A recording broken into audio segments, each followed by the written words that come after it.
আমি যখন হোস্টেলে থাকতাম তখন যে খাবারগুলো বানাতাম তার মধ্যে এটা একটা খুব সহজ আর অন্যতম রেসিপি। সেটা হচ্ছে আলু দিয়ে ডিমের কারি। প্রথমেই আমি এখানে 4টে মতো ডিম সেদ্ধ করে নিয়েছি, আর নিয়েছিলাম পেঁয়াজ কুচিয়ে, একটু আলু, টমেটো আর আদা রসুন বাটা। এরপরে ডিম আর আলুতে ভালোভাবে নুন আর হলুদ মাখিয়ে নিয়েছিলাম। ডিমটা কিন্তু একটু কাঁচি দিয়ে হালকা করে চিড়ে নিয়েছিলাম। এরপর কড়াই তেল গরম হলে ডিম আর আলুটাকে ভালোভাবে ভেজে তুলে নিতে হবে।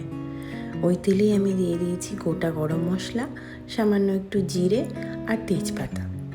এরপর আগে থেকে কুচিয়ে রাখা পেঁয়াজটাকে দিয়ে বেশ কিছুক্ষণ নেড়ে নেব, যাতে একটু সামান্য ভাজা ভাজা মতো হয়ে যায়। পেঁয়াজের রং বদলালে যোগ করলাম আদা আর রসুন বাটাটা। আরও কিছুক্ষণ নাড়ব, তারপরে অ্যাড করব টমেটোর টুকরোগুলো। বেশি ছোট ছোট টুকরো করিনি, মোটামুটি ছোট্ট ছোট্ট কিউব করেছি।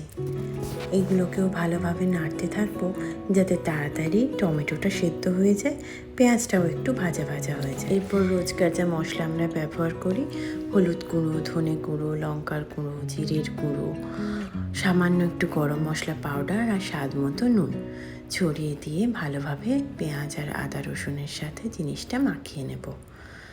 ভালোভাবে মশলা মাখানোর পরে আমি এখানে অ্যাড করলাম একটু কাসুরি মেথি। এবার এসেছে মশলাটা কষার সময়। খানিকক্ষণ কষিয়ে নিয়ে একটু ধনেপাতা অ্যাড করলাম।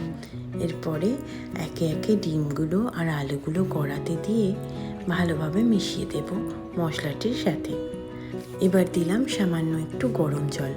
জলটা খুব ঠান্ডাও নয়, আবার একদম ফুটন্তও নয়, সামান্য একটু উষ্ণ উষ্ণ জল আমি এর মধ্যে অ্যাড করলাম। এবার আমি কড়াটা ঢাকা দিয়ে রেখে দিয়েছি। কারি আমাদের প্রায় হয়ে এসেছে। কারিটা মোটামুটি হয়ে এলে একটু আলুটা দেখে নিতে হবে সেদ্ধ হয়ে গিয়েছে কিনা। ব্যাস, তাহলেই রেডি আলু দিয়ে ডিমের কারি। রেসিপিটা ভালো লাগলে অবশ্যই একটা লাইক, কমেন্ট আর সকলের সাথে শেয়ার করে নিও। সবাই খুব ভালো থেকো।